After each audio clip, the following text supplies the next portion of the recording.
देश में जब से स्वास्थ्य मुसीबत ने दस्तक दी है तब से देश की अर्थव्यवस्था लगातार गर्त में जा रही है, जिसे लेकर तमाम एक्सपर्ट्स केंद्र सरकार को आईना दिखा रहे हैं। और अब एक बार फिर अर्थव्यवस्था को लेकर कांग्रेस सांसद राहुल गांधी ने मोदी सरकार को जमकर घेरा है। साथ ही राहुल ने सरकार को सलाह भी दी है। तो क्या कुछ कहा है राहुल ने, इस रिपोर्ट में देखिए।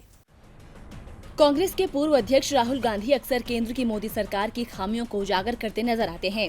इसी क्रम में राहुल ने अर्थव्यवस्था को लेकर एक बार फिर मोदी सरकार को नसीहत दी है। दरअसल राहुल गांधी ने आरबीआई की एक रिपोर्ट का हवाला देते हुए कहा है कि ध्यान भटकाने से नहीं बल्कि खर्च बढ़ाने और गरीबों के हाथों में पैसे देने से अर्थव्यवस्था पटरी पर आएगी। राहुल ने ट्वीट कर कहा, जिस बारे में मैं महीनों से आगाह कर रहा था उसकी पुष्टि आरबीआई ने की है। सरकार को अब ज्यादा खर्च करने की जरूरत है, कर्ज देने की जरूरत नहीं है।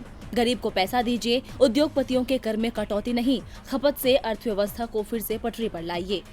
आपको बता दें कि आरबीआई रिपोर्ट में बताया गया है कि देश में खपत को गंभीर झटका लगा है, गरीब को ज्यादा नुकसान पहुंचा है। ऐसे में अर्थव्यवस्था के पटरी पर लौटने में काफी वक्त लगेगा। इसके अलावा राहुल गांधी ने जो खबर शेयर की है उसमें ये भी लिखा गया है कि सरकार ने कॉर्पोरेट टैक्स रेट में जो कटौती की है उससे निवेश को बढ़ावा नहीं मिला है, बल्कि कंपनियों ने कर्ज घटाने और कैश बैलेंस करने में इसका इस्तेमाल किया है।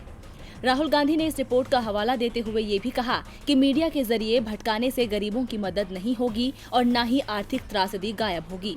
खैर, राहुल तो लगातार अलग अलग मुद्दों को उजागर कर सरकार को आईना दिखा रहे हैं, लेकिन सरकार इन मुद्दों पर ध्यान देने की बजाय उल्टा विपक्ष को ही घेरने में जुट जाता है। अब देखना होगा कि आरबीआई की इस रिपोर्ट के बाद और राहुल की नसीहत के बाद सरकार की आंख खुलती है या नहीं। डीबी लाइव की रिपोर्ट।